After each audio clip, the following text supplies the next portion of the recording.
Ooh. You get all that done in less than 30 seconds, honey. April, we got to send you an email. We need to take a pause on a couple of the links.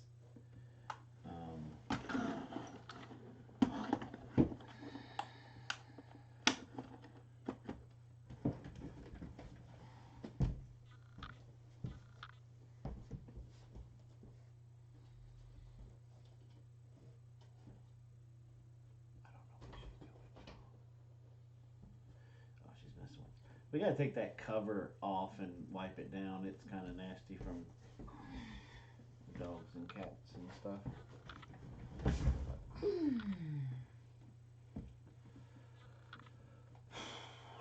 What a day, what a day. Well,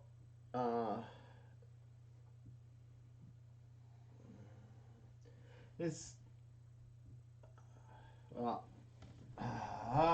this is gonna be rough.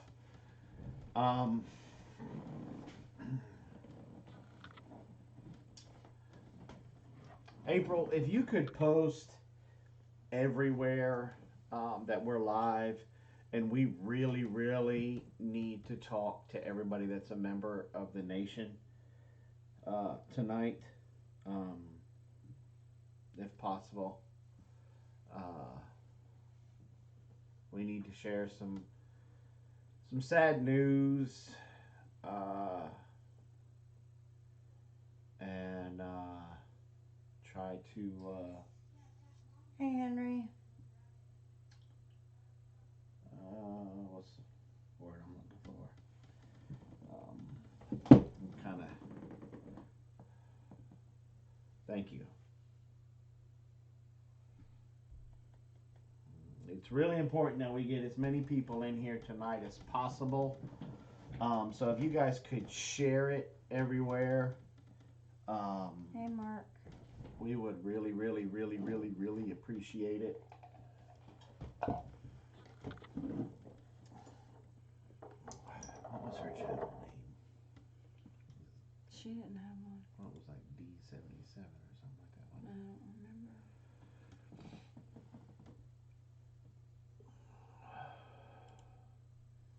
What are you trying to do? Huh? Nothing. Well, if you're not trying to do anything, then what are you doing? Just.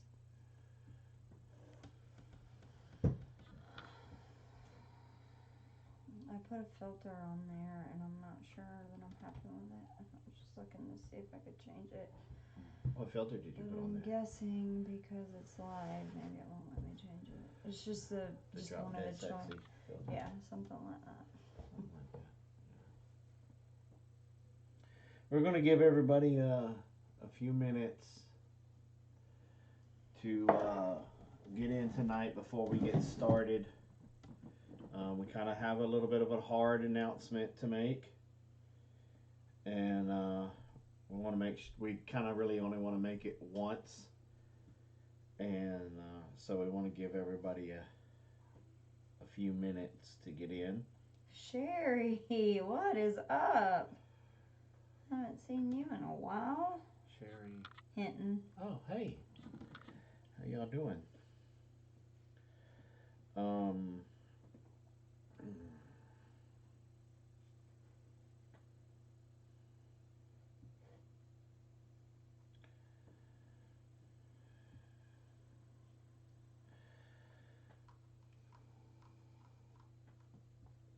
Woo, that's a lot better right there.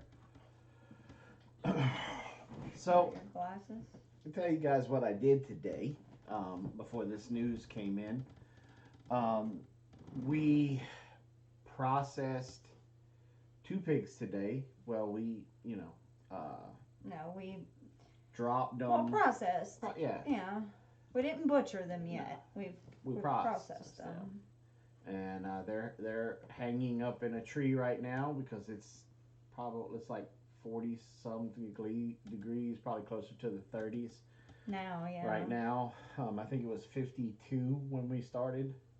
Was it? I didn't think it got up that high. It might. No, I was just guessing. Yeah, no, I don't think. I think we were in the 40s all day today. I know 40s it was cold. and then we dispatched them. That's probably the best word. That was the word. Dispatched them. Got dispatched.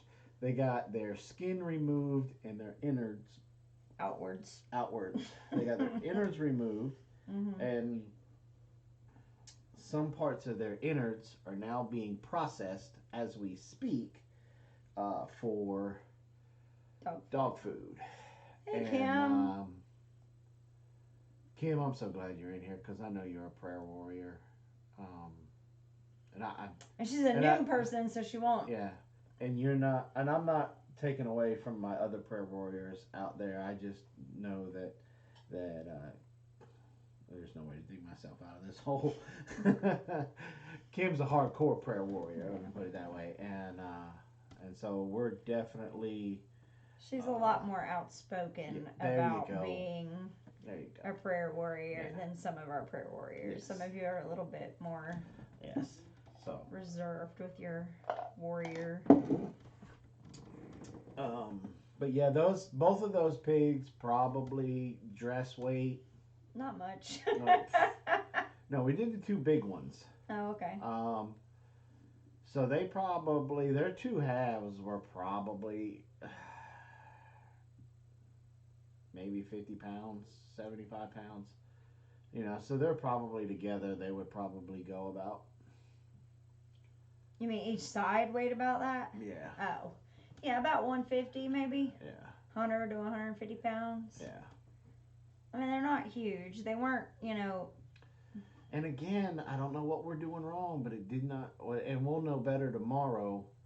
But it doesn't look like we're going to be able to pull some bacon out of them. At least not from the belly. And I don't know if that's because it's a free-ranged issue or... Yeah, I think a lot of times what happens is we spread them out so far, move them around so much. But they're walking. What's the skinny? It's coming. Give us just a minute. We're trying to wait to get everybody in. Quite a few people in here if we can. And Jonathan knows who this is.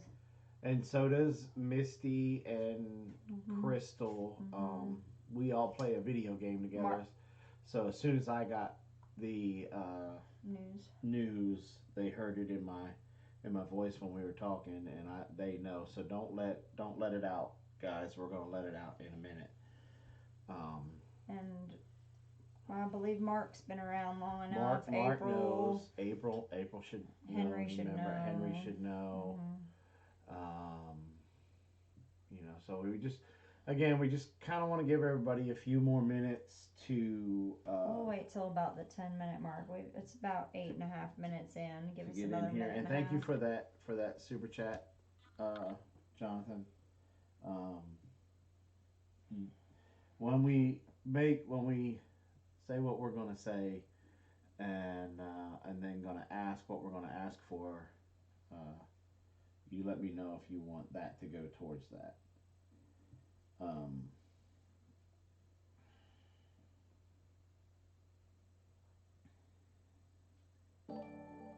There it shows up. It's crazy how long it takes for that to go through like that.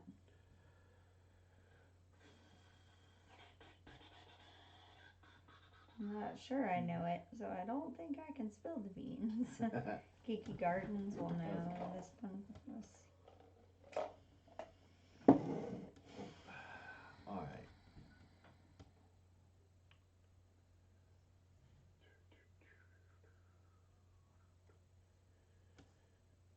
Yep, so 2 pigs are no longer up and moving around, and they will become pork chops and hams and lunch meats and sausages. And the other cool part about that whole thing is it wasn't just that we got 2. Oh, hey Jessie, how's a little girl? It's my little favorite. Jessie! Can't wait to see her. I'm so glad you look like your mama. I can't wait, Jessie. I can't wait for you guys to come and visit, and you to help me drive my tractor around this place because I'm gonna need the help. Fun. I had a little helper today. Yes, so that's what I was getting ready to say. So we, not only we get pigs in the air, but it was nice once again to have people on the farm that are just so thirsty to learn, and not just that, but bring their children, and to see that curiosity in that young generation that we're kind of, we're leaving even though it's not our legacy, we're leaving a legacy. And it was so cool. I got a little choked up at one point. Years and years ago when we used to do this with our girls, Jason would always try to make it a homeschool lesson. And these kids are... She got bashful when she heard her name and buried her face in my shoulder. But Jason had Carol save the lungs and cut from the trachea so that we could clean it out. And he showed the kids, there's 3 of them, they're like 2, 4, and 6. And he blew into the trachea and the lungs expanded. And watching their little eyes just how big? I didn't get to see because the lungs filled up my face. Inflated in front of your face, and their eyes were huge. I'm like, oh. Between that and also when we were eviscerating and the large intestine, was pushing out, because that's just the way the gravity starts to push, and so you can see these huge large intestines. And then as Carol was cutting it, the small intestines start kind of creeping out.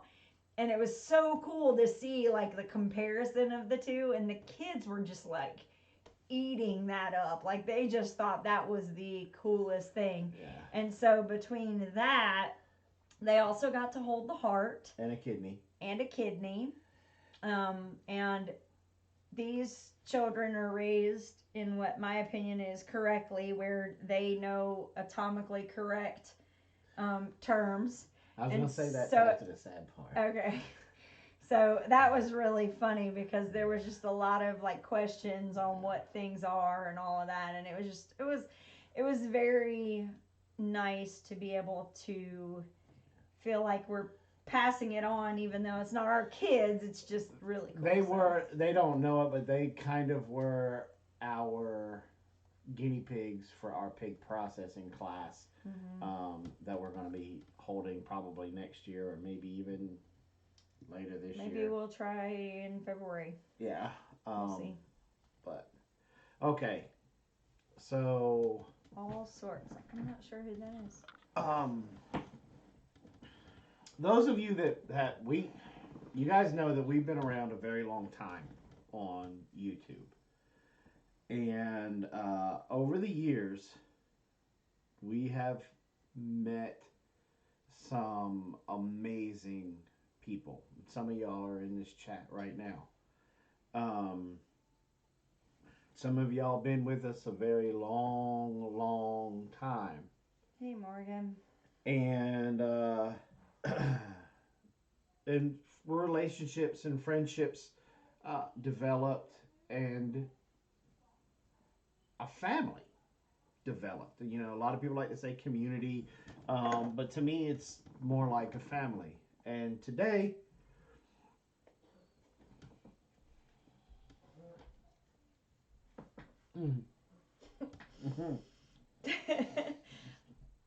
today we lost one of them.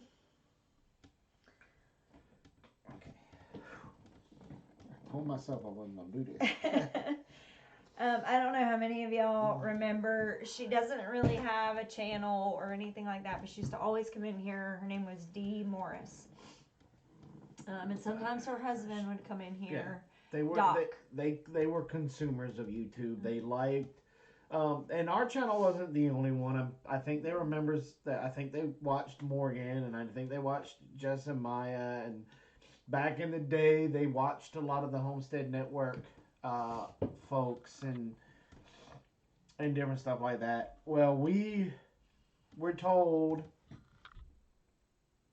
2 months ago, 3 months ago, It hasn't been that long. That Doc was sick but to keep it quiet.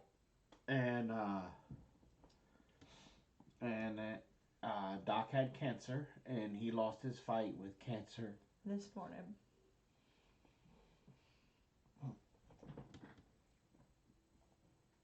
I don't know how many of y'all remember, but back in 2020, they actually came to our house. That was 2019. That was 2020. It couldn't have been 2020. Everybody was on lockdown in 2020. It was in 2020, and the reason I know that is because when you guys shipped me off with Tori and Sydney, and I went to go get my stuff done, I had to wear a mask, an N90, like my shop mask, to go get my manicure done.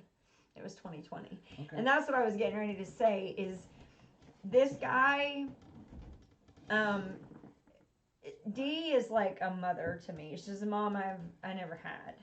And the part behind that is that she is a stay-at-home wife, stay-at-home mom. She's not the breadwinner. And I only bring that up because Doc was always willing to do whatever she wanted for me. When I got a new job and I needed some new clothes and makeup, she was there to kind of do that. And he was right behind her, you know, hey, send me a picture. I want to see that dress that Dee bought you or whatever. I made a blanket when I was doing crocheting and I learned how to crochet. He was one of the first people that wanted me to make him a blanket. And we made him the scrubbies. And I made scrubbies. So I made scrubbies for dishes. And one of the funniest Didn't we send that to her for Mother's Day or something? One of the funniest stories was I sent them to her and she messaged me and she was so upset. That's how y'all know I'm a Jedi. She was so mad. Because she's like, I need you to send me some more. I'll buy them if I need to. She said, but Doc took my scrubbies and scrubbed his tire wells with your scrubbies. And I was like, and he said did they work? he said they were the best ones that ever had. The thing that I love the most about them is when I was planning that surprise birthday party for you, and a lot of y'all may or may not remember that, because every time Robin would get up to go to the bathroom during a live stream, I would real quick bring it up in here and talk about it and ask you guys to send me emails for ideas. You know, we had this big thing set up, and they came all the way from Louisiana. They drove up here, and he was a full-time, like, he had to take off work, and they drove 12 hours to come here and throw me a party in the middle of COVID. Like, it was July of 2020, and they came and we had it all set up. Sydney and Tori helped us out a lot with the setting up of stuff. They come and kidnapped Robin. And we had it set up to where, they were here the day before the party. I had no idea. They came and we walked around the farm and we set up how we were going to do the reveal of them being here. Because like Robin said, she was like, I mean, Dee's like Robin's mama. She has taken Robin up underneath her wings. Because Robin lost her mama when she was real young, 11 years old.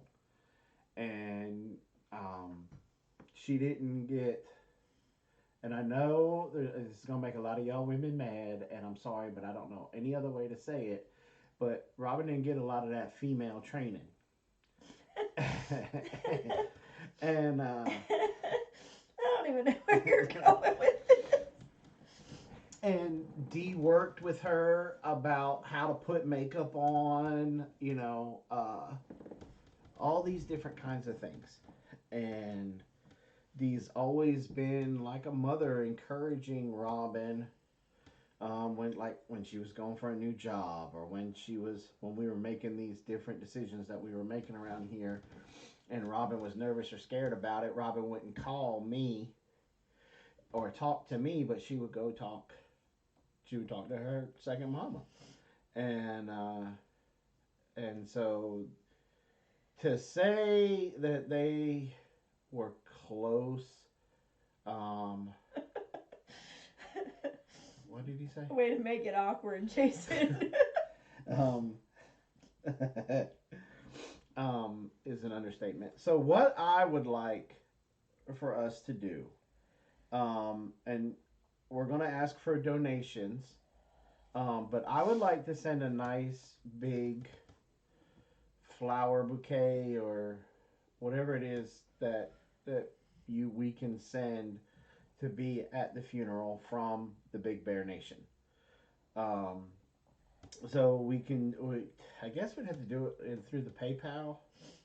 I know I'm kind of dropping this on you, but we can do it through the PayPal. If you could just put, donation for flowers, yada yada, whatever, and then when we when we go to when we go and purchase them, we'll get a picture of them and put them up on in the Facebook group, and then also on we'll probably share it here during a live stream. I think April has our PayPal account. I think it's just my name at Gmail. I think it's Robin Rare at Gmail. I think. And yeah, I don't want my super chat towards that because only a fraction goes to y'all from that.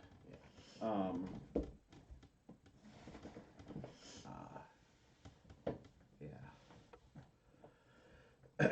And I'd like to do that because they were, I guarantee you she's probably in the background right now watching. Because that's what Probably they would do. not. She said I tried to call her. I tried to call her earlier to talk to her because the part about this that stinks is that they've been together since they were kids. She's only ever known him. She was like 16 when they got married.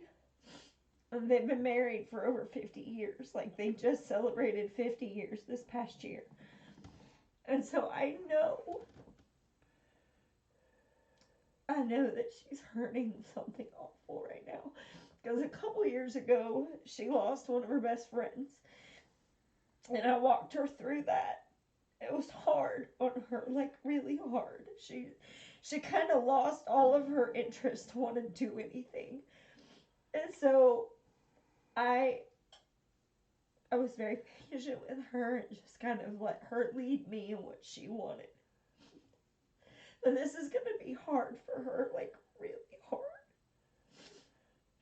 And I know, I'm 12 hours away, I can't do anything. All I can do, like I tried to call, and her house is full. I think she has a daughter and a son. And so I'm sure everybody's like, flocking. I also don't know, and this is the other thing I'm really worried about, is the last I knew they had sent him home. So I don't know if he died at home. And if that's the case, that's going to kill her even more. So I'm just really worried about her. Right? I'm sad about him dying, and that's its own separate thing. But I'm really, really worried about her as well.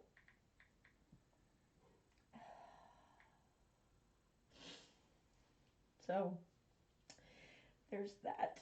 Password. Let's see if that's it.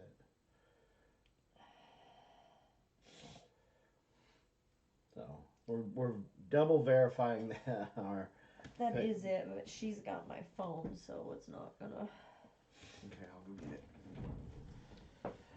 At least I'm not wearing my Hello Kitty pants. Oh, that filter is funky.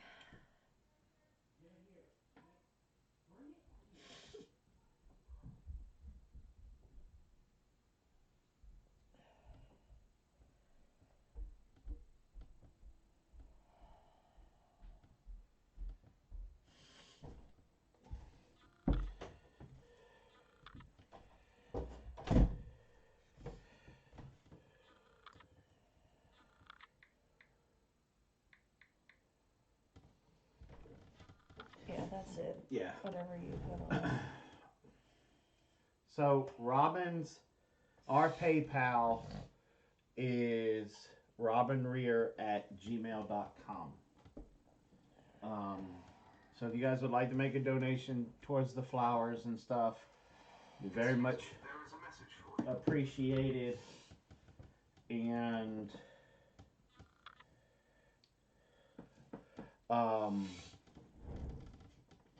like I said, we're going to say it's from everybody, from the entire nation. And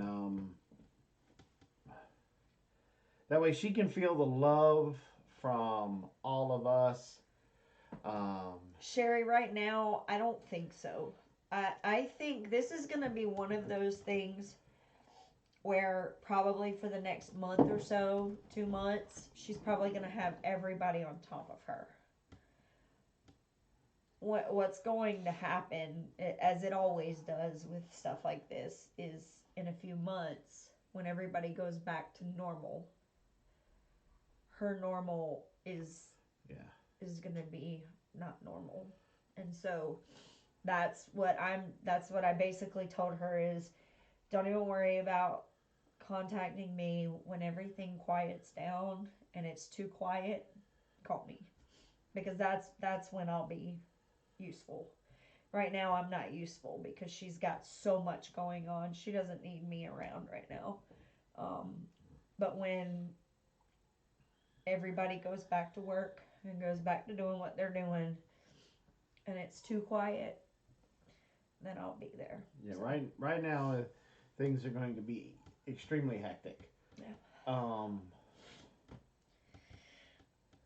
I could probably say this with confidence. He had a really good job. He had just retired. Yeah, so he had a good retirement package. So I don't think that she's going to be. And they were smart with money, so in trouble financially. Yeah, I don't think too much, but that's going to be too much of an issue. But I know, like what Robin said, we may be able to sneak her address out, and maybe you guys later on in a month or so, 2 months, maybe send her a card that says, "Hey, we still love you, Big Bear Nation," or "Hey, we still love you, so and so from the Big Bear Nation. Hey, I'm so and so. I met you with Robin and Jason at Big Bear." You know, something like that. Sherry, maybe later on down the road. I know right now prayers that's probably are heavily needed, because like Robin and I have been together only 18 years. Alexa, cancel. It's gonna go off again. I know. And Alexa, volume 0. We've been through a lot together. I couldn't imagine This is a reminder. Going through life right from this moment on without her. If I would have been with Robin since I was 16 years old, like B was, I would probably feel like a part of me died too. Like I lost a limb. Like that's what I'm worried about, because it's all she knows. Like, you know, she always joked when Doc originally said he was going to, I mean, like, this is the kind of relationship they had. When COVID started really getting out of control, every day she would wait for him to get home, and she would have clothes out on the back porch waiting for him so that he could get dressed, like get undressed. She would have the shower going for him, so he would strip down, he'd go into the house, take his hot shower, she'd have clothes ready for him and food on the table for him. And that was like the routine every day. And she was saying that when he originally started talking about retiring, she's like, I don't know if I'm ready for him to retire yet. because from what I understand in their love story is that like they pretty much said goodbye to their families and they made a family together and they were on their own. And he started that job like then. Like he's been at that job for that full time at a paper mill. He pretty much was running it by the time he left. And when he first started talking about it back around right after COVID, he was talking about retiring, and she was like, I just don't know if I'm quite ready to give up my quiet time during the day. And when she told me he was getting ready to retire, I was like, well, what are you going to do now? And she's like, I don't know yet. I got to come up with a list to keep him out of my hair. But I knew that aggravation was just, you know, she loved him so much that she had to pick about him. That's just the way they always were. They were always so kind to my daughters. Doc loved to ask about the girls and what they were interested in and what they wanted to do. And, you know, it was just...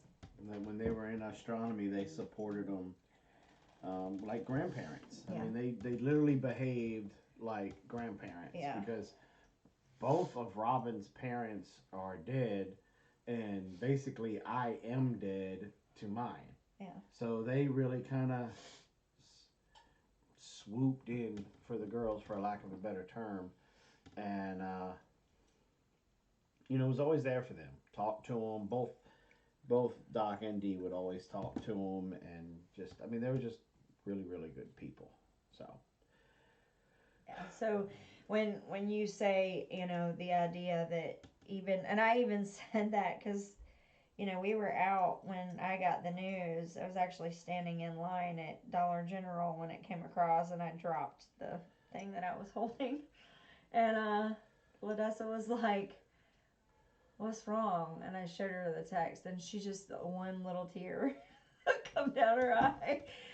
And I said, you know, they were together for 50 years. I said, I haven't even been with your dad for 20.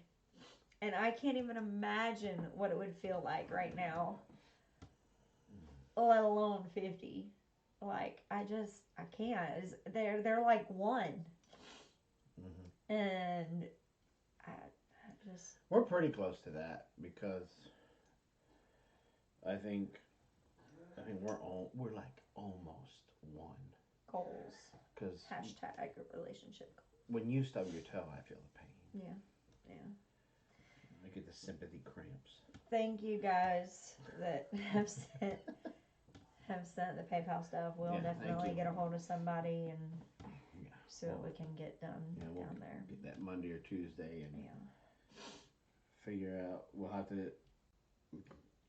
She'll have to let us know what funeral home and stuff. But I've got to get a hold of her and find out. So we love you guys. You know, we lost a member of the family today, but we gotta keep moving forward. So before we got the news, we were talking about how we processed pigs today. Yes. And we had a young family from our church here with their 3 little ones. Okay, so I just have to ask you a question. Me? After you found out how young they were today, did you for half a second think, oh my gosh, these could be my kids? And like these little ones could be my grandkids? I really didn't care about mom or dad. I was like, these could be my grandbabies. Mm-hmm. She is young enough, the mom is young enough that she could be my kid. She's only 4 years younger than Blaze, or older than Blaze. So technically, if I'd been 17-ish, I could have been your mom. As a matter of fact, I think her mom and I are the same age or very close. So, yeah, when we started talking about that, I was like, oh, so this is what it's like to have grown kids and grandkids interested in what you're doing and it not be the two that are gutting and eviscerating. That was very and so Very cool. The little girl's the oldest, right? Yes, she's 6. So she's 6, and she was watching Carol like a hawk. Yes. Because I was teaching as Carol was doing, because Carol can pretty much process a pig all by herself now. She pretty much basically processed the second one. TJ. Hey, TJ. The second one all by herself. She's gotten to the point where it's, Dad, I don't really want you around here, because she has, as you do things, you develop your own habits, your own tricks, your own time-saving things that you do, and she just doesn't want to hear me say, I don't know if I would do it that way. Well, the thing I was telling, because I was telling the husband this, is that one of our jobs, and I truly believe this, I was like this with Blaze even before I met Jason, is that I believe the best way to teach your kids is not necessarily to say, this is this, memorize it. I like to say, this is the concept behind what I'm doing. This is the ultimate goal of what I'm trying to do. And so if you understand that concept, you can come at it from many different ways. So this may be the way that I do it, but the concept is I need to get this piece out of here, or I need to move this without this getting dirty, or whatever the concept is. And so I think we've done such a good job of that along the way with our girls, especially with raising these animals and processing them, to the point where we also have so many different tools from all the different things that we do, whether it be trapping, butchering, woodworking, like all of these different tools. Like our shop, Jason's shop, has so many different things that somebody's going to walk in there and recognize something from all different walks. And so what has happened is, when you have a kid who has an open mind, instead of being taught, well, this is the way it's done, when they're told, this is what I'm doing and this is why I'm doing it, and then giving them free reign to say, well, I want to do this, but let me try doing it this way. And we've been very encouraging, Jason especially has been very encouraging to say, try it. What's the worst that can happen? I've been like, look here, you little freaking nasty. No. This is how you're going to do it. No, You're going to learn by the numbers. That is not. And I will teach you. Not even close. But he does do a very good job of saying, this is the ultimate goal of what we're trying to do. And you whatever do it my way, or you will get waterboarded. Whatever way you can get there, as long as you get there, it works. I mean, when it comes to certain, I'm going to say yes, I do that. What is he saying? He can't what? Can't beat hands-on learning at home. Oh. I mean, there are some things that are non-negotiable. Stop. Let me say what I'm going to say. That just kind of, I thought he said he couldn't hear. That's why I stopped to ask what he said. There are certain things that I do not waver on. PPE, personal protective equipment.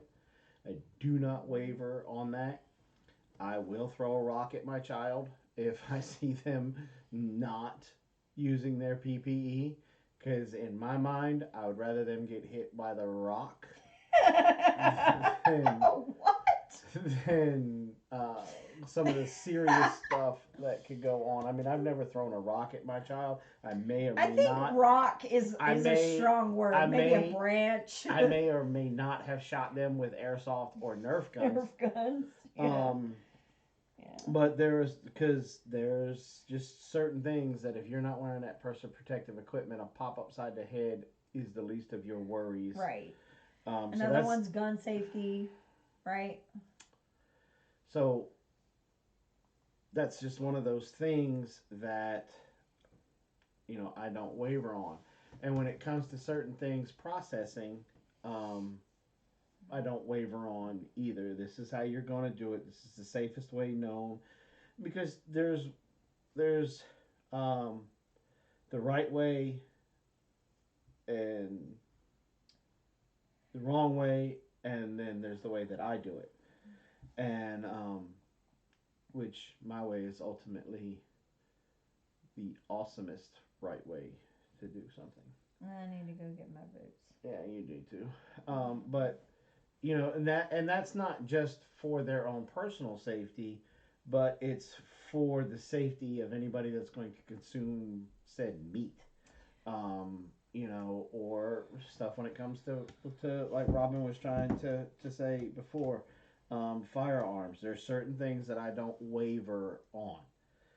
But then there's other things that when it's Dad, what if we did da, da, da, what if we tried da da da da?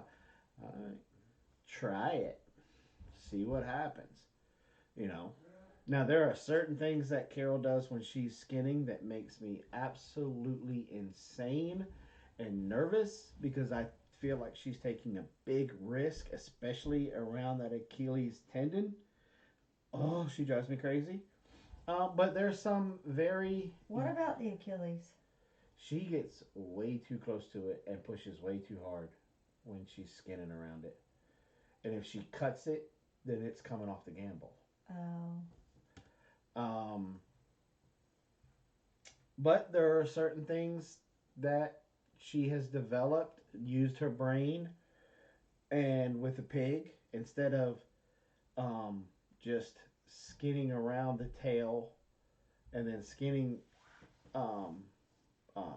and just letting the tail dangle, she has shortened the tails, cut completely around the bunghole, and was able to feed it through with the help of the tail by cutting, because where the bunghole and the tailbone meet, she cut that tailbone right there where she had leverage to be able to kind of bend it over, which closed that sphincter, and she was able to pull it out in one solid piece. So there was absolutely no chance of any type of feces contamination when she was eviscerating, because that was always, I think that was the part that she hated doing, was grabbing that and squeezing the poo out and pushing it off and then tying it off.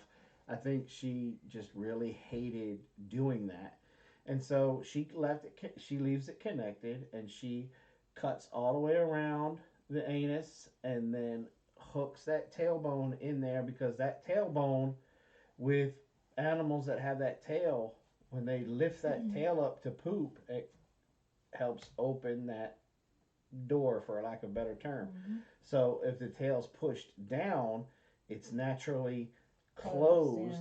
And that's one of the things that also helps them, for lack, makes it watertight.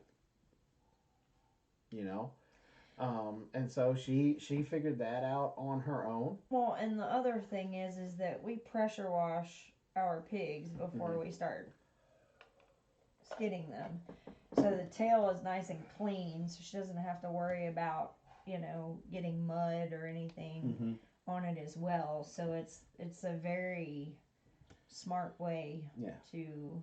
But again, that's one of those concepts of knowing what has to happen and what you don't want to happen, and using her tools in her toolbox. And I think she learned that when she was pulling that tail back that one time when she was skinning, and she pulled it back and she seen it open, and she moved it forward and watched it kind of close, and I think she just put two and two together. But then we went on, and and that little girl was watching Carol like a hawk. I mean, wide-eyed, leaning in, watching. Carol asked her if she wanted to help pull down on the hide, because we skin our pigs, and she came. No, before Mom came out, she ran out there and she grabbed a hold of it and she started pulling on it. And I guess some of the fat that was, what little bit of fat was left on the hide was it's greasy and all, and it was like, yucky for a 6-year-old. And she was like, yeah, I'm kind of done with this. But she was not going anywhere. Putting poo and poo together.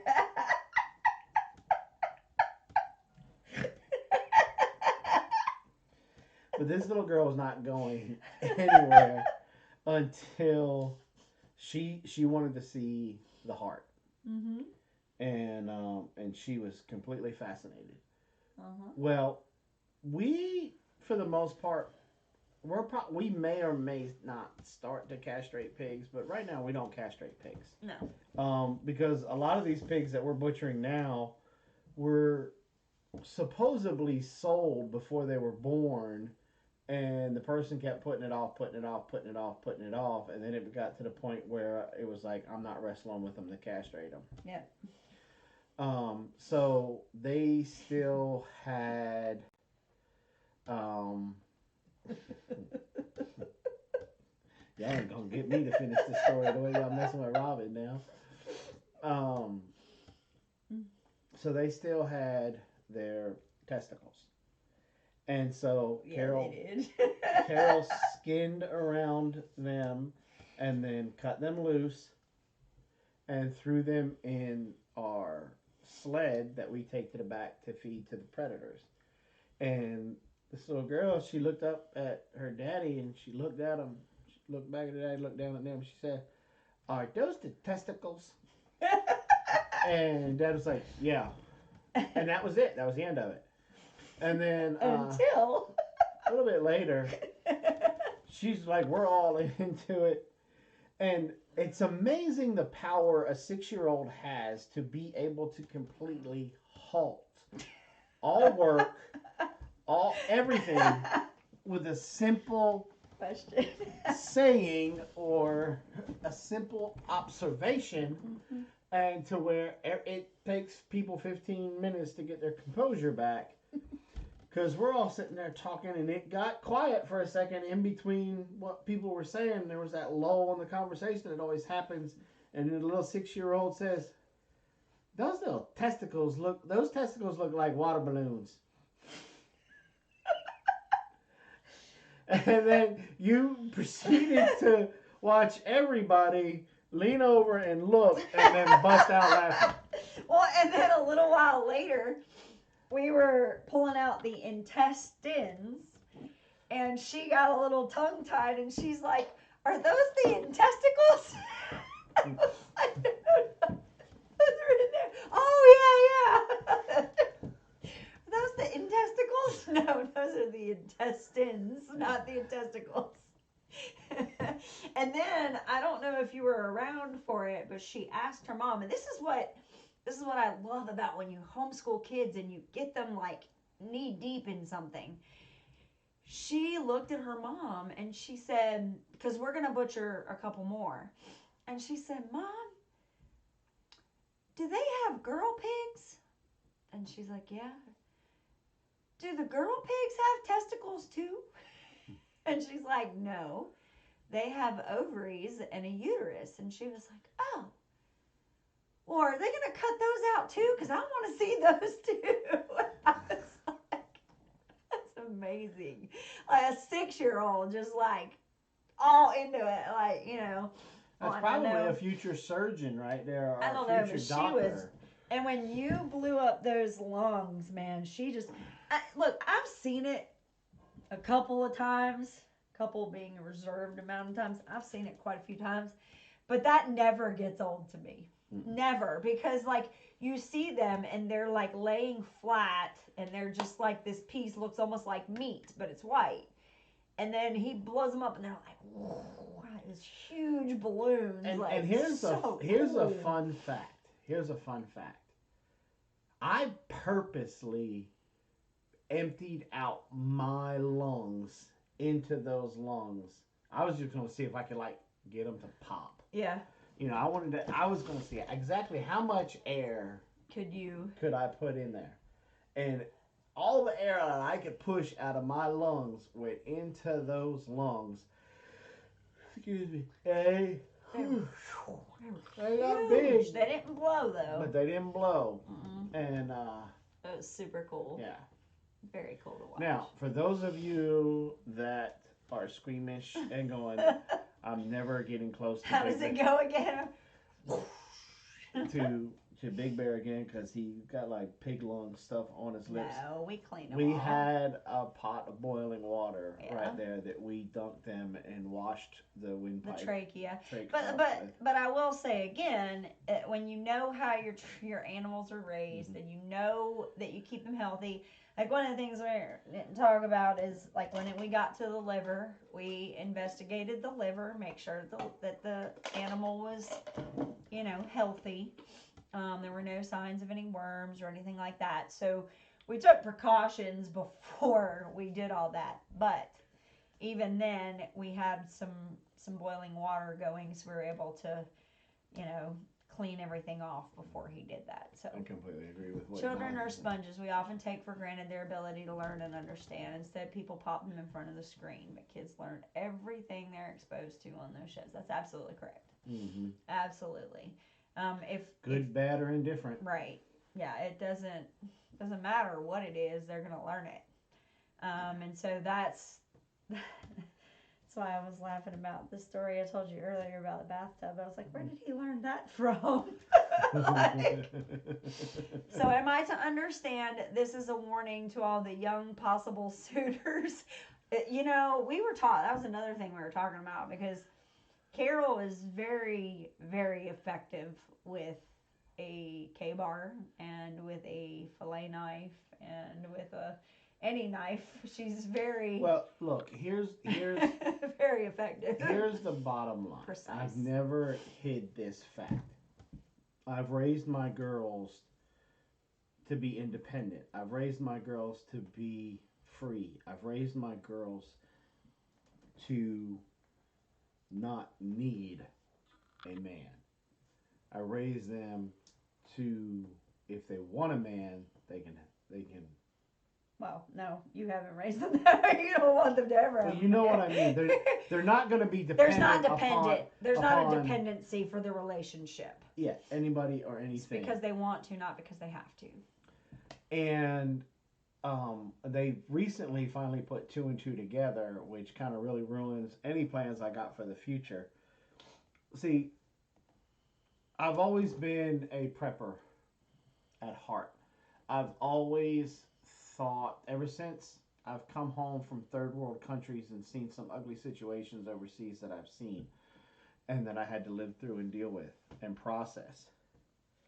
I've always, I said to myself at that point in time, one, my family will never get caught with their pants down, and two, I am going to do my best to make sure that my children become a wolf pack and they can take care of each other. And so that's what I've done. Mm-hmm. And I have exposed them to everything. Mm-hmm. Okay? And when I mean everything, I'm talking about the gardening, the fishing, the trapping, the hunting, the butchering, the processing. Mm-hmm. Anything when it comes to survival. And then I sat back and watched who had the strong points. Mm-hmm. Okay? Like, Carol has absolutely no patience to hunt or fish. No. Dessa can sit out there and watch a bobber with nothing on the hook for days. Hours. She can just sit there. Hunt. She can just sit. Dessa, on the other hand, doesn't really like trapping. It bores her. She just, there's no, like how hunting and fishing, there's always that, this next second, this could be the second mm-hmm. that bobber goes underwater, or this cast could be the one where that big bass is going to be on it. So she hates the having to wait for, which sounds funny, but like, just setting something and then leaving it be like that. She's not crazy about that. So I think that's why she loses interest in seedlings as she goes to planting, and then if they don't pop up in a certain amount of time, she's just like, meh, like, I'm done. So I honed in on teaching more fishing and hunting to Ladessa. Yes. And I pour all my trapping knowledge into Carol. Mm-hmm. Same way with butchering. Mm-hmm. Dessa can't stand the butchering part. The processing part. She can't stand the skinning, the eviscerating. It's not her favorite thing to do. But when it comes to taking that side of a pig and looking at it and then breaking it down to the cuts, to the primals, to the hams, loins, Boston butts, the shoulders, da da da da da, and then taking that and breaking that down even more, she is absolutely there. They both have their strengths in the kitchen. Dessa can bake the snot out of stuff, and Carol can cook anything and everything over an open fire. And we just balanced that as long as they stay together, there's nothing that this world can't throw at them that I don't think they couldn't handle together. Because it's the same way with woodworking, electrical, plumbing, you name it. I think the difference, though, I think there's something you're missing there, is that it's not that they can't. It's that they don't want. Ladessa can cook. She's not as good as Carol, but she can cook. Right. Carol can follow a recipe and make bread if she has to, but she doesn't want to. Mm-hmm. Ladessa knows how to trap. She just doesn't want to trap. Carol knows how to aim a gun. She knows how to, she uses a slingshot, They know how to do these things. They have the tools. They just don't prefer to do them. So really, they've got all of those tools in their tool belt. They just have some that they're more interested in than others. So they're probably a little bit better at them than their sister. So that's all. But they still have those skills. It's not that they can't do them. I have never seen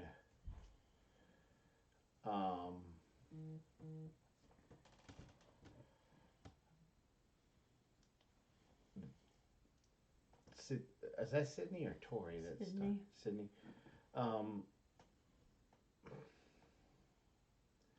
That's kind of throwing me for a loop. I've never seen or heard of that before, hanging coyotes on a fence. I don't necessarily know if it would deter other coyotes. I know it would encourage other scavengers, and a whole big stank. But yeah, I've never heard of that. Now I've heard of what they call around here. They call it gaffing, and it's 1,000% illegal. And I actually agree with this law because I think this is cruel. They'll hang meat with a big hook on it. So when the dog jumps up to get the meat and he chomps down, it's like fishing, it hooks him and he ends up hanging there until he's dead, or it rips his jaw or stuff out. And I think that's cruel. I've heard of that. Jonathan says they do weird things out here. My neighbor hangs crows he shot under his pecan trees, I'm assuming to ward off crows. Yeah, that's weird. I've never, and some of that might be old wives' tale crap, because at the end of the day, are you going out there? Can I get some with you? Thank you. At the end of the day, I've shot deer in the exact same place, multiple deer in the exact same place, just days apart. I've I've caught that big coyote right after I caught the skunk in a spot that it sprayed. Which before I caught the skunk, I caught another coyote and another dog, and killed them right there in that spot. Um, you know, we take our carcasses of the animals that we process out to a back section to keep our scavengers and predators out there that far away. And on trail cams, I've seen the wild pigs going off with chunks of pig. Especially if the pig died and we didn't know what killed it, we put the whole pig out there. Um, so I don't, I don't think, thank you. I don't think that unless, like with coyotes, unless it's part of that pack, um,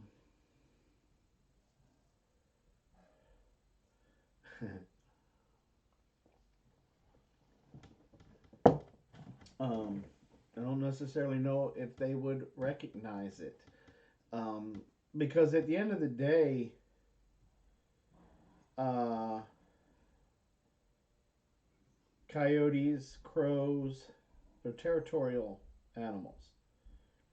They have their areas and they'll fight other coyotes. So, if anything, to me, if they didn't recognize that coyote as a member of their pack, hanging them on the fence would encourage more the coyotes that are in that area um, to be more aggressive towards that fence.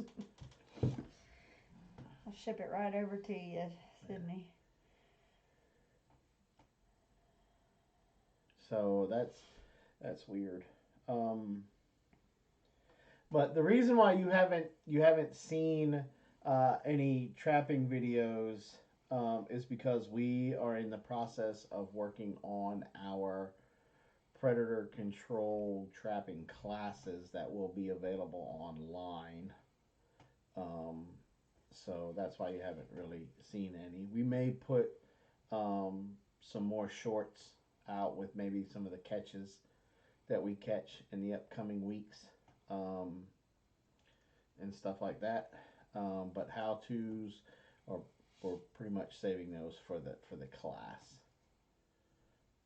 Um, we do have the first section of the Predator Control ebook out. Now the next one I was going to make it into an entire book, but I decided to make it into what they call pages. I feel like it would be more cost effective for that, and also to be something that people could print off and carry with them when they go out to it. Wonder how high a coyote can jump. That's a very good question, TJ. I know that they can jump over a 6 to 8 foot fence. I've seen it.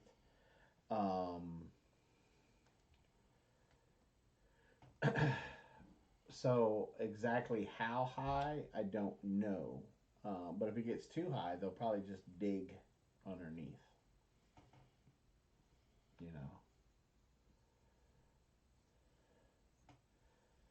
But yeah, those are, and a lot of people focus on, and here's the thing that I get a lot of pushback from people.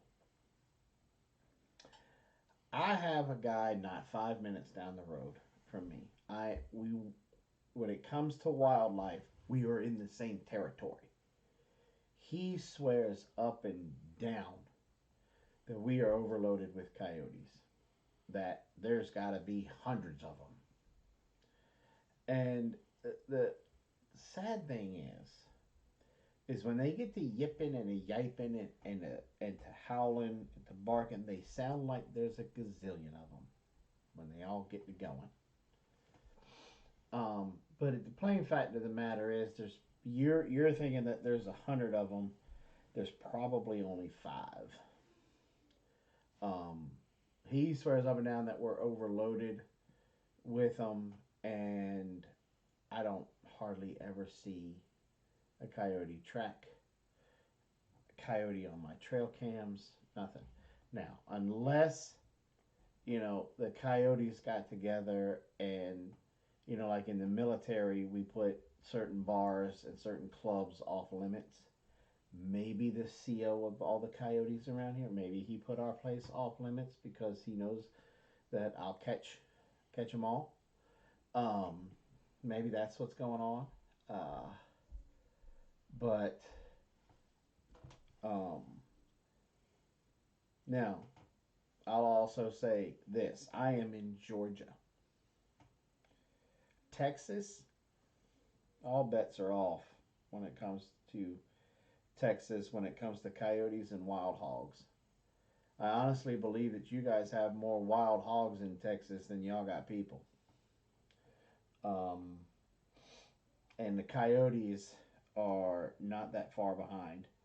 The fact that a person can have a business where they have helicopters, and back before COVID, when I was looking into it, um, you could, for $2,000 for the day, you could go up in a helicopter with any weapon of your choosing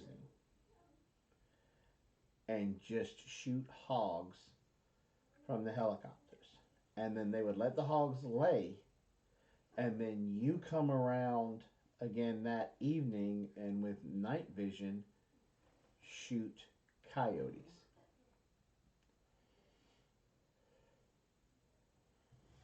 What's the worst, most prevalent predator you guys have?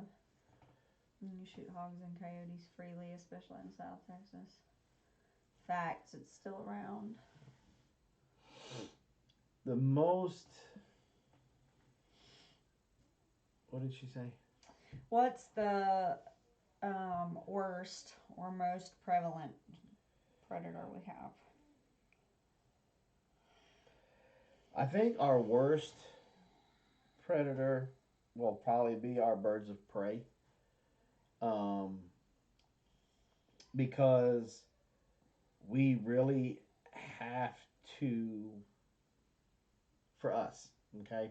Now, I have put in food buffers, food barriers, and we also practice with anytime that we eviscerate an animal, the stuff that we're not going to use, it goes to the back. But see, aerial predators are protected everywhere, and your hands get kind of tied with them, and so there's not a lot of control. And at the end of the day, besides us, they really don't have any natural predators. So your owls, your hawks, your eagles, your falcons, sometimes their populations can get really, really large. And where their population gets larger than their natural food source, that's when they become a really, really bad problem. Now that only happens, it only happened to us once, and then I practice the 3S method to make sure the population stays in check. And I also encourage the population growth of their natural prey: mice, rats, snakes, squirrels, rabbits, those things. And I encourage that with that food barrier, that food buffer in the very back, where we just toss the seeds that we're not using that year, and whatever grows, so then that way the mice will stay back there. Now, the one that we probably see the most is probably a three-way tie between coons, possums, and skunks.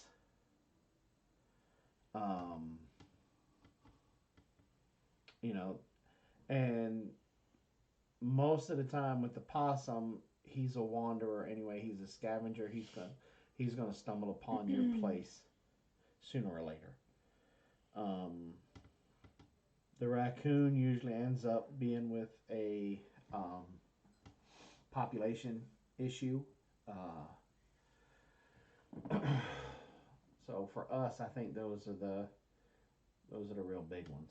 What do you think? Why? What do you think? Feral dogs. Feral dogs took out our entire population practically of turkeys this year.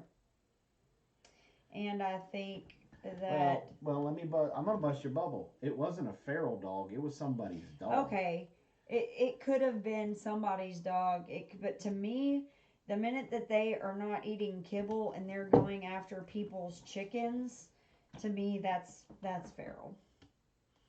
Can you eat a skunk? Yeah, you can eat a skunk. I wouldn't. It stinks. I don't know if I could get. I mean, past. If I was really, really hungry, I guess I could. This year, what got our animals this year, in the order of how many they got, I would say dogs first, then skunks, then Ariel. I can't prove the Ariel. I don't know if they actually got any of them. I think maybe one that I know of for sure. So the biggest one that we had this year was somebody's dog. And then the skunk got some of our little ones, and by some of them, I don't think there were many before we very quickly recognized there was something going on, and we set for it and pretty quickly caught the skunk. So, but the dog thing, because the problem with dogs is the ones that are, running around that shouldn't be running around, they're usually running around at night. And so we're all asleep and they're wandering around, eating birds. Sydney, that really depends on your state. In the state of Georgia, yes. In the state of Georgia, you are actually encouraged that if the dog does not have a collar, to shoot it on sight. Because a couple years ago, it's been more than a couple now. More than a couple. I keep forgetting how old I'm getting. We had a really bad problem with feral dogs. In fact, they killed a trapper. Because feral dogs, your domesticated dog, they will form their own pack. I think it's like 7 to 10 days, he goes from being a domesticated dog to being a feral dog.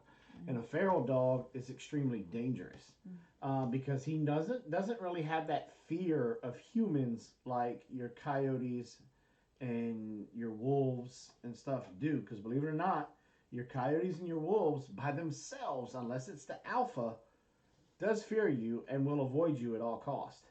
And it's not until they get into a pack that your coyotes and wolves become an issue to humans. Whereas feral dogs by themselves, they don't have that fear anymore. If anything, they have anger and hatred towards a human, and they will kill you. Now you have some where it becomes very dangerous, and I participated in a study through the University of Florida, Alabama, Georgia, and North Carolina. There was a school up in North Carolina where we were catching coyotes and we were pulling blood samples, shipping them off, and then tagging that coyote and we had to turn it loose. And they were testing the DNA of these coyotes to see what interbreeding was going on. And so in all honesty, nowadays, it is very hard to find a pure blood coyote. They are mixed with something. Red wolves, timber wolves, the western coyote and the eastern coyote, they're two different types of coyotes. They will interbreed with domesticated dogs. So, because at the end of a day, it's like I always say, you go back to the ark, there was only 2 canines on the ark. That could have been 2 Rottweilers, 2 wolves, 2 coyotes. 2 Chihuahuas, but there was only 2. And as after the arc, breeding began, you know, the traits of these different canines started developing because of where they were living. But at the end of the day, a canine is a canine is a canine. The same behavior that you can see in a wolf, you can see it in a teacup poodle. No matter how much breeding goes involved to breed that kind of stuff out, or breeding out that temperament, at the end of the day, when that dog goes feral, you'll see that same behavior that you see in a wolf in that dog. So when we trap coyotes, I tell everybody, if you got a dog, put him up, because that same stuff that dog that we think killed our turkeys, I use the exact same bait that I caught coyotes on, that red wolf on, all kinds of stuff. You know, it was the exact same bait, the exact same smells, and the exact same setup caught a dog that was supposed to be domesticated, and it was set just like it would be for a coyote. And that coyote set is the same set that you can take it out, and there may be a few little variations, like making the dirt hole bigger, or you having to use a larger size trap, but that setup and the canine sense and stuff is the same that you would use to catch that big 200-pound wolf out west. So in the state of Georgia, yes, it is legal. When we first moved here, I dropped 20 of them on our property, and they were all feral. They were all aggressive. You know, Chow almost jumped on LaDessa. That is, I would check with a local law enforcement and stuff. Yeah, just to be certain. Yeah, just to be certain. But in Texas, I would almost be like, yeah, it probably is. Yeah. I love I think the big one my neighbor saw probably was a large domestic breed cross or mated with a wolf, even though we don't have those here. Geeky Garden says, Lone Star, they insisted we don't have Florida Panthers in the woods here either until someone got pictures. Now, here's the thing. You know why they're saying that they don't have panthers? When you call up DNR and say, hey, I got a picture of a black panther, they're going to say, no, you don't. We don't have panthers here. Jaguars. Which is exactly correct. Okay? Because they're keying in on the word panther. Because that big cat with the big long tail that was solid black that you caught is actually a jaguar. Yep. And we've got them up here. They're all up and down the East Coast, from the tip of Florida all the way up. And people swear up and down, you know, a lot of old country folks on, we don't got one out for that old black panther we got out there. But it's actually not a panther, it is a jaguar. And so that is how DNR and all the officials, they get around that. And in all honesty, it's the real difference between that panther and the jaguar is probably about that much. And it really all goes into the head, into the jaws, what makes it different. And that jaguar's head is just a little bit smaller than your panther's head. Yeah. Now, your mountain lions, okay, your pumas, cougars, they're basically all the same critter. And their head is a little bit closer to a panther's head than the jaguar. But I could pretty much bet the farm that what they've caught on cameras is actually a jaguar, and it's all in the head.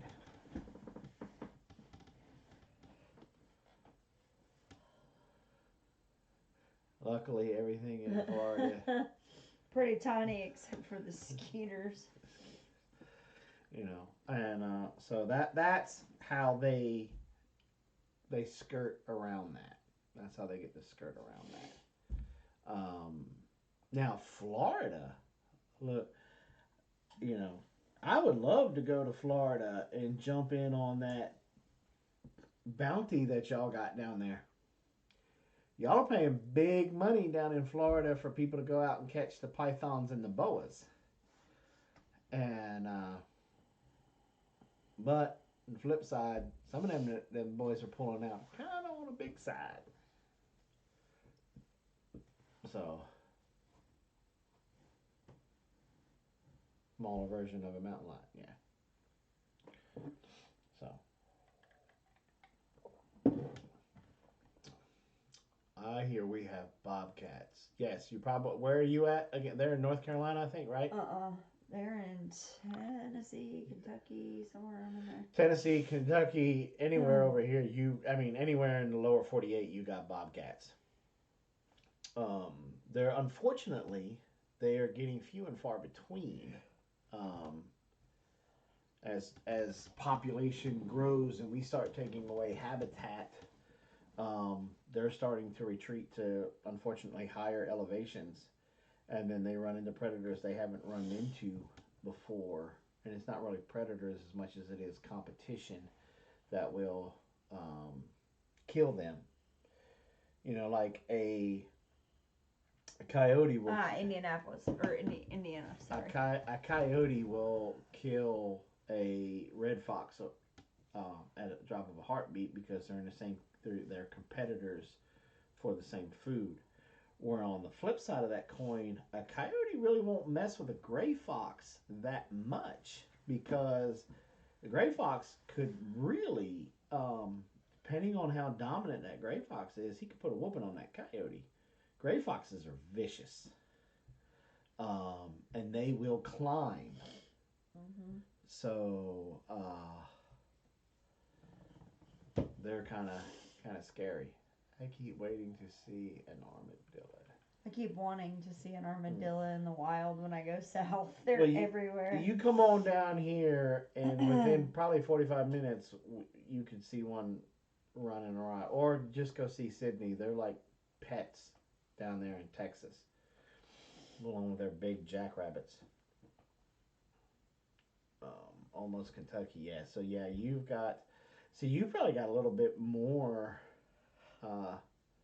chances of seeing a bobcat. Yeah, that's why I said Kentucky. I was pretty sure they were close to Kentucky. Yeah.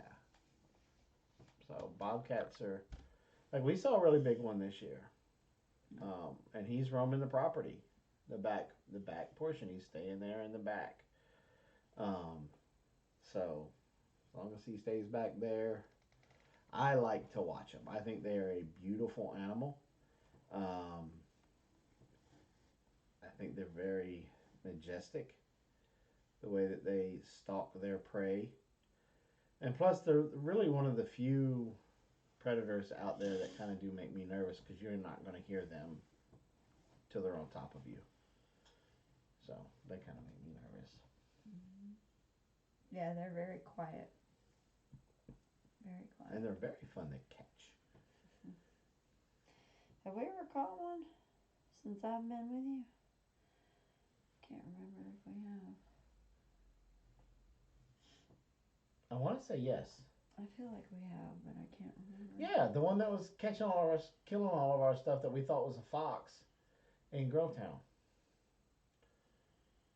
Caught him with the minivan.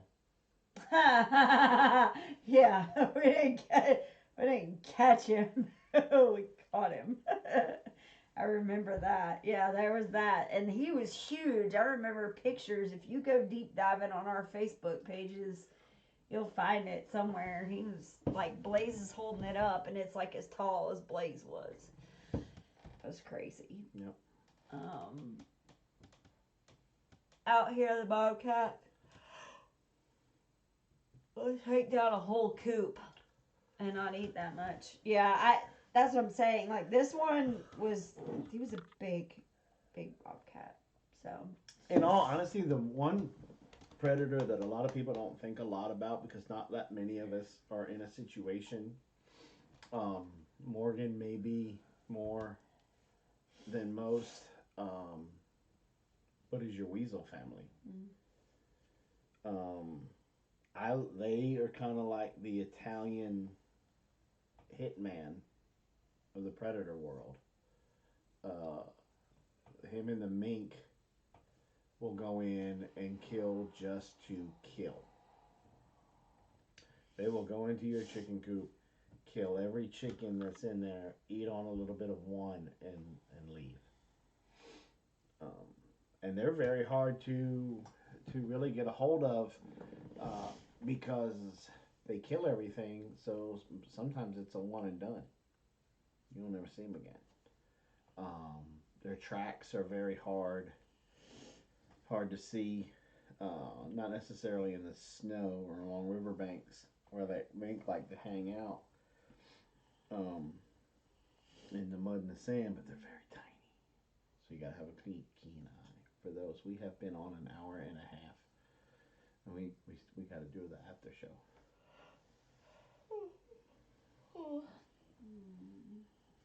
Yeah. What are you looking at? What we were trying to do before the show. I was trying to see if I could figure out how to do it.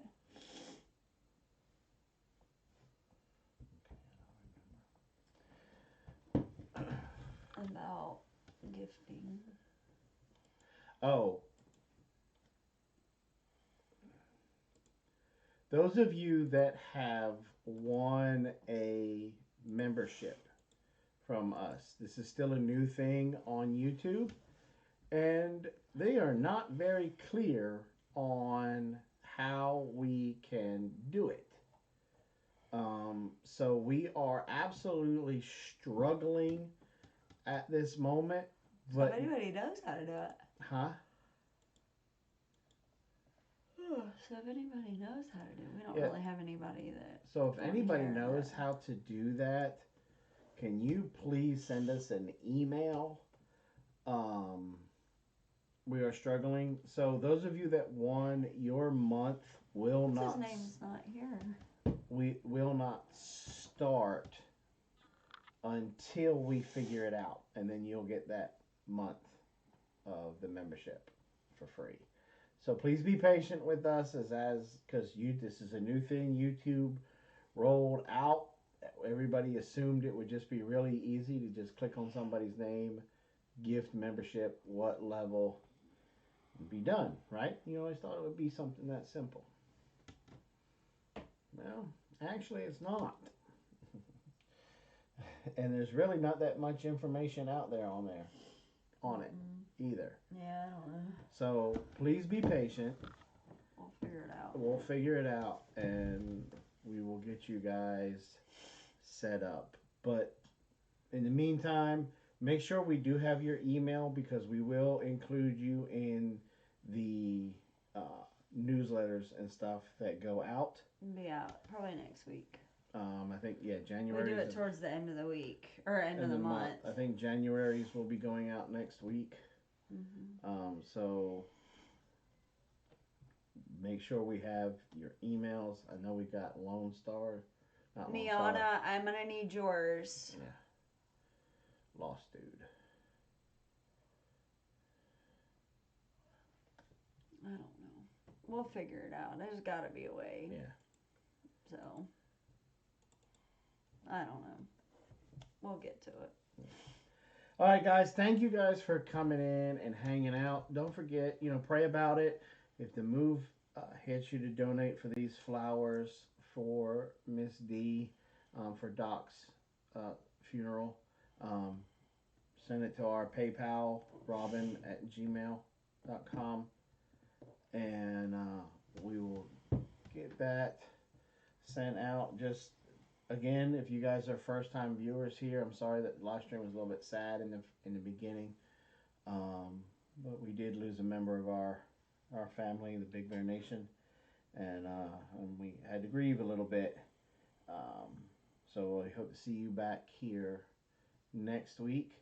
Members, after show, will be taking part in about 10 to 15 minutes after we close this down, and we'll continue our conversation with predator control in the after show. Thank you everybody for coming by this week, and we will see you guys next week, and hopefully we'll be able to get some more videos and stuff out for you this week. I know we've been kind of slacking the last couple of weeks, but we had a lot going on, and so we'll see you guys next week in the live stream. Thank you guys so much, and God bless. Bye, y'all.